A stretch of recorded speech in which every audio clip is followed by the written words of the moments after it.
Aquí en el IFCA. Espera que se sienten todos y con libertad, Amparo. Perdón, te llega un poquito. A tu nombre. ¿Qué puede ser? ¿Quieres luego, no pasa nada? Sí. Luego paso.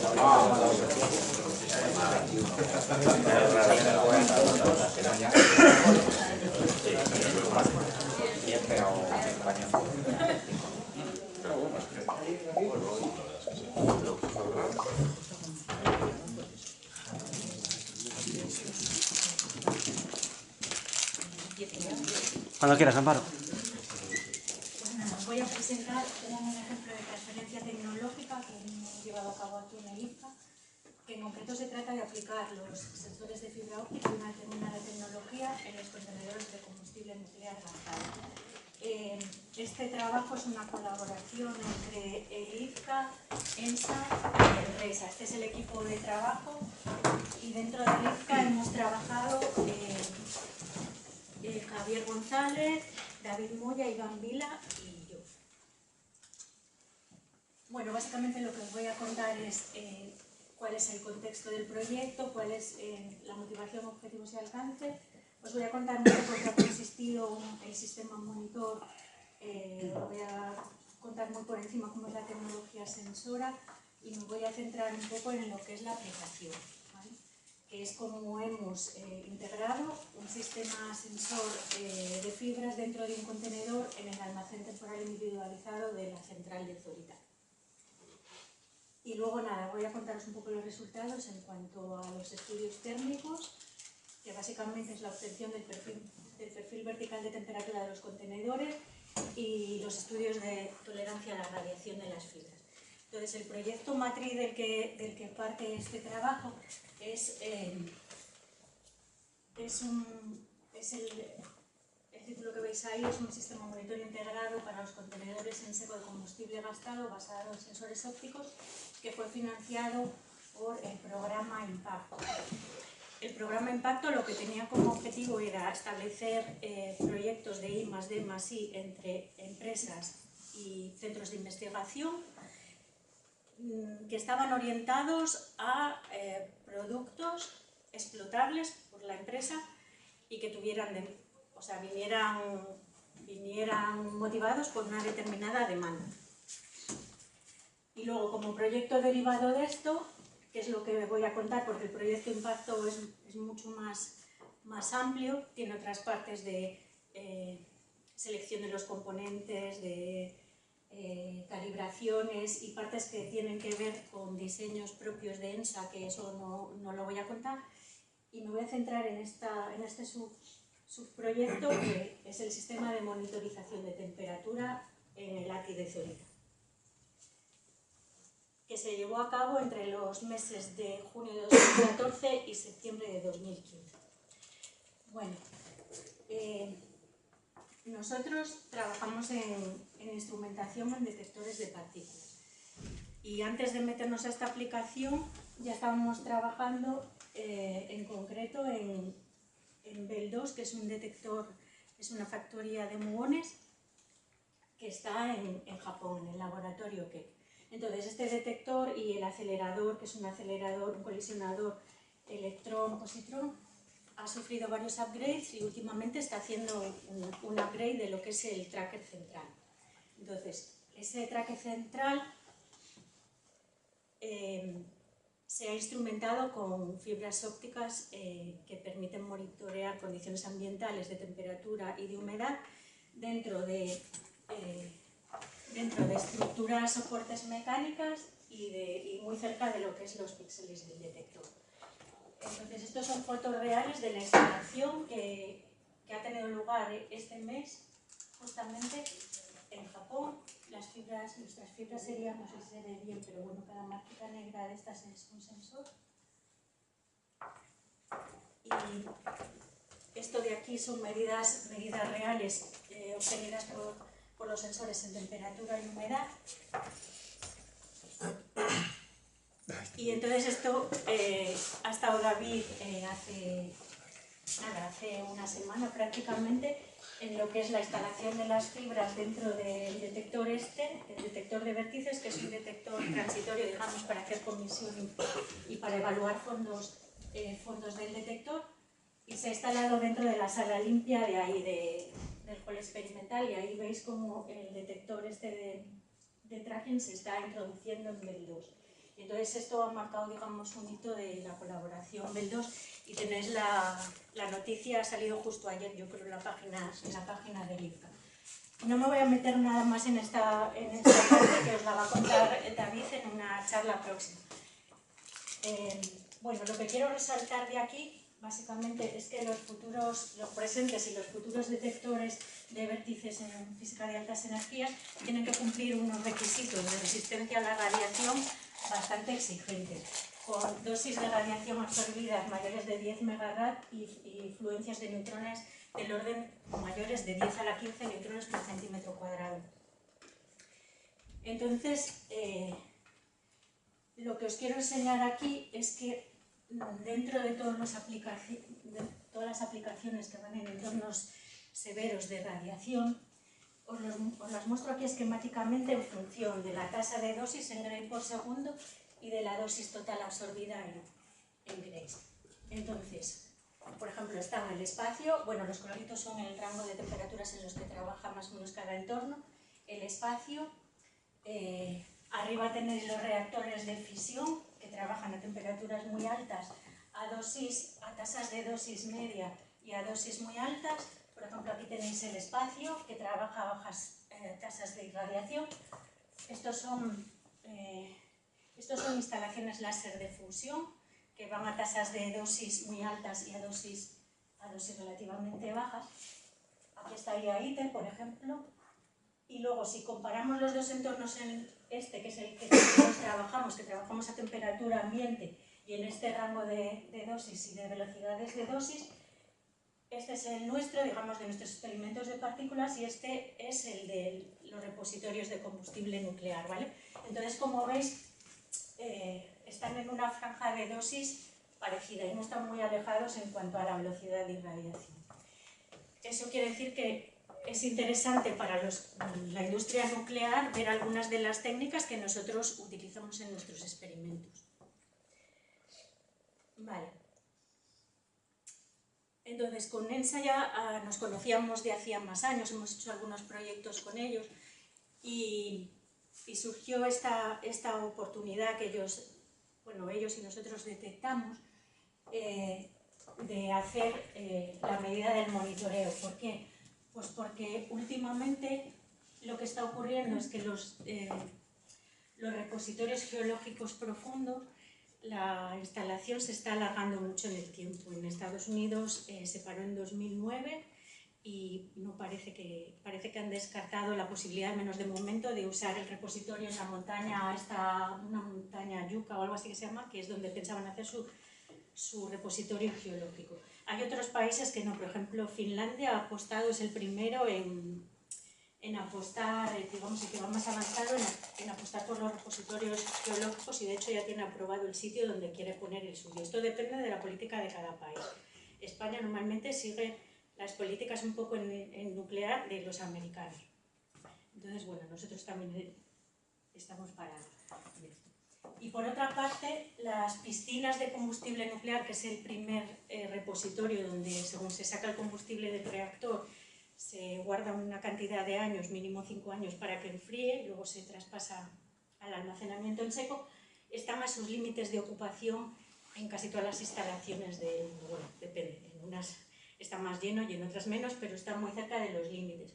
Incluso están haciendo operaciones de re-racking, que significa que, como empaquetan los elementos, lo están haciendo cada vez más compacto, ¿no? Pero ya están alcanzando el límite incluso con el re-racking. Así que se han dado cuenta que los contenedores de combustible, digamos, transitorios, que se habían pensado para periodos de licenciamiento en principio de 20 años, han tenido que ser renovados a 40 años y ya están empezando a hablar de cómo se comportan estos contenedores más allá de los 100 años, incluso hablan de los 300 en algunos casos. Claro, cómo se comporta un componente en 20 años es muy diferente a cómo se comporta en más de 100. Así que el Departamento de Energía de Estados Unidos y otras instituciones americanas han hecho una serie de estudios para ver cuáles son los posibles mecanismos de daño que no están suficientemente garantizados con los estudios que hay hasta ahora y cuál es el gap tecnológico, o sea, qué tecnologías disponemos ahora y cómo van a evolucionar para que podamos monitorear esos daños. Y entonces han visto una serie de parámetros que los han ordenado por priorización y dentro de la prioridad número 1 están los perfiles térmicos. ¿Vale? Ver cómo se comporta térmicamente el contenedor. Entonces se ha hecho un repaso de toda la tecnología disponible y futura a corto plazo y los sensores de fibra óptica aparecen como unos candidatos ideales para la medida de temperatura. Vale. Entonces, la motivación de nuestro proyecto ha sido determinar la viabilidad técnica de la monitorización ambiental. En principio, bueno, nos planteamos un alcance muy largo y al final, bueno, cada cosa tiene su historia y entonces nos hemos, de momento, restringido a la temperatura de un contenedor en seco de combustible gastado basado en sensores FDP. Vale. Nuestros objetivos eran ver la fiabilidad del sistema, evaluar cómo se comportaban los sensores en condiciones de radiación reales, con tasas de irradiación reales y ver un poco los estudios térmicos del contenedor para comparar los datos experimentales que nosotros hemos sacado con simulaciones que hace otros grupos del CIEMA. Bueno, esto lo voy a pasar muy rápido, recordaros lo que es una fibra óptica, que es básicamente esto que veis aquí, tiene 3 partes, está hecho de silicio amorfo con diferentes índices de refracción, el core y el cladding. El core es por donde se propaga la luz, el cladding te ayuda a tenerla contenida dentro de la fibra y luego tienes un coating protector. Bueno, estos son, digamos, todas las posibles aplicaciones, que son un montón dentro de la fibra óptica, y nosotros nos vamos a centrar en lo que es la sensórica con los sensores, la sensórica con fibra óptica. Entonces, dentro de lo que es fibras ópticas para hacer sensores de parámetros mecánicos y ambientales, tenemos varios tipos de dosimetría, tenemos varios tipos de tecnologías, algunas que nos producen medidas puntuales, otras que nos producen medidas distribuidas a lo largo de la longitud de lo que estemos midiendo y otras que son semidistribuidas, que es en la que nosotros hemos trabajado, que son en las Fiber Gratings. Y bueno, escogimos esta tecnología, entre otras cosas, porque nos proporcionaba la precisión. Nosotros queríamos en las medidas, nos proporcionaba suficiente, digamos, discretización espacial como lo que necesitábamos y además, sin duda, de todas estas es la que más estudiada está frente a la radiación. Bueno, básicamente, muy rápido, ¿cómo es un sensor de FBG? Un sensor de FBG es una fibra normal, puede ser una fibra estándar de telecomunicaciones en la que se ha grabado una modulación periódica del índice de refracción, ¿vale? Entonces, esa modulación periódica se comporta como una red de espejos dieléctricos, que lo que te hacen es que tú metes una luz con un espectro ancho y la luz que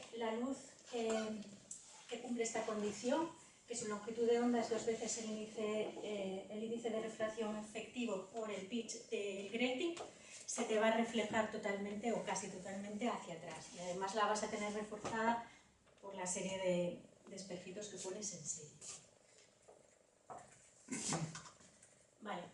Entonces, cualquier cosa que te modifique el pitch de la red o el índice de refracción efectivo, tú lo vas a ver como un desplazamiento en longitud de onda del pico. O sea, los sensores lo que te dan es un espectro, ¿vale? Ese espectro tiene una amplitud y una longitud de onda central, que es justo esa lambda B.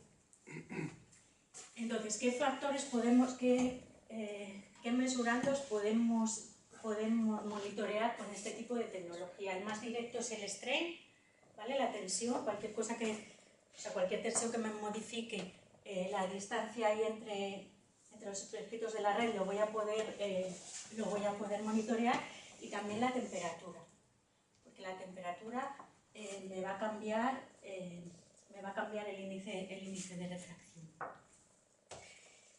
Y luego otros parámetros derivados, que ya son indirectos. Yo puedo ponerle coatings a la fibra, por ejemplo, para medir humedad. Si le pongo un material que sea ¿cómo se dice? Hidrófilo, este absorberá la humedad, se expandirá, y como va pegado al clarín de la fibra, va a transmitir tensiones. Y eso lo voy a ver en mi espectro de salida. Entonces, básicamente lo que tenemos es que tenemos una serie de sensores en línea, cada uno está caracterizado por una longitud de onda característica, y su señal va a ser un pico, ¿vale? Caracterizado por una lambda.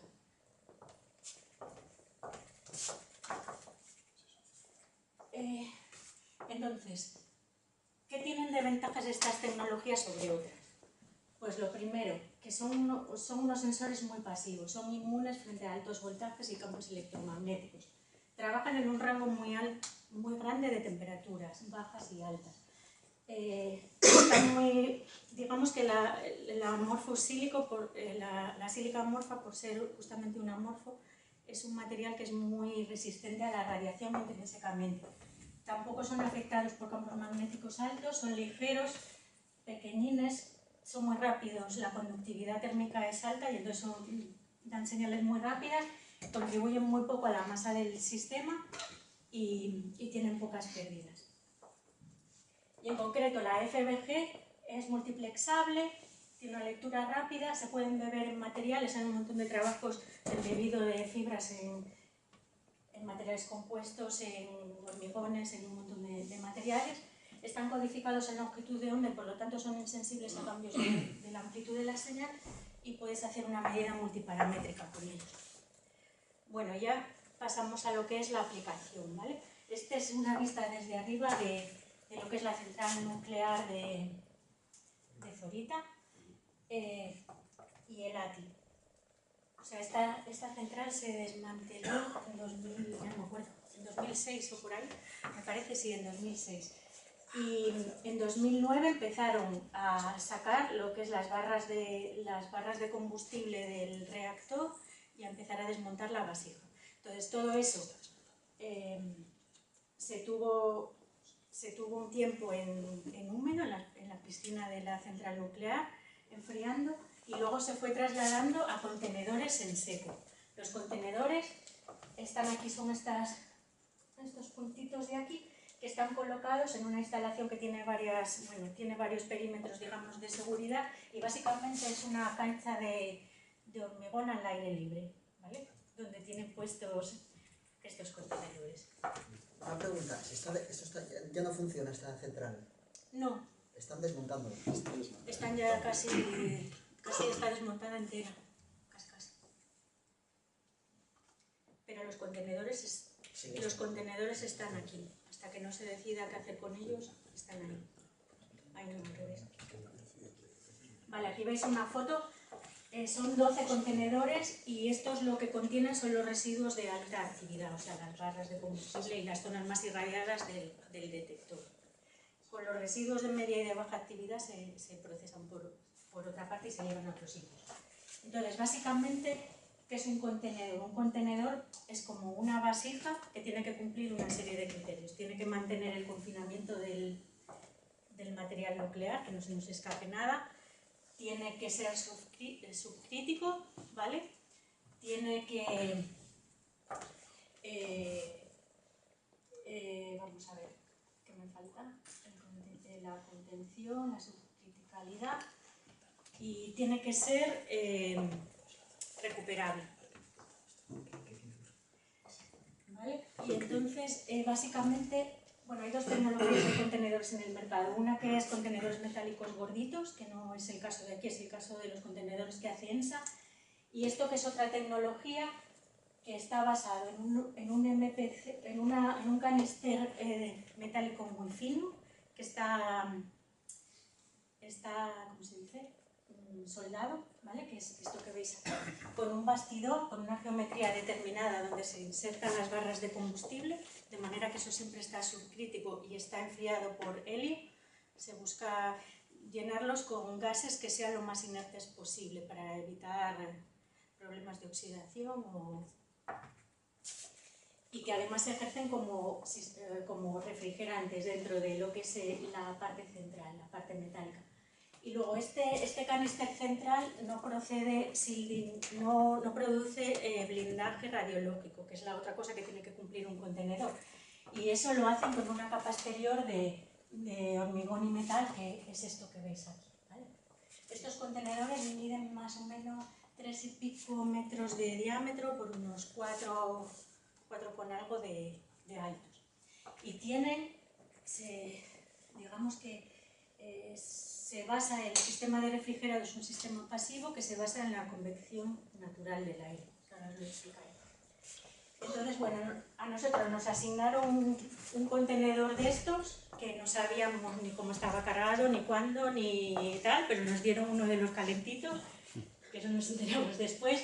Y entonces los contenedores estos, para garantizar la convección natural, tienen unos pasajes de ventilación arriba y abajo, tienen 4 arriba, 4 abajo, situados a 45 grados, y por ahí entra el aire frío por abajo y, bueno, y asciende hacia los canales de arriba y sale por arriba.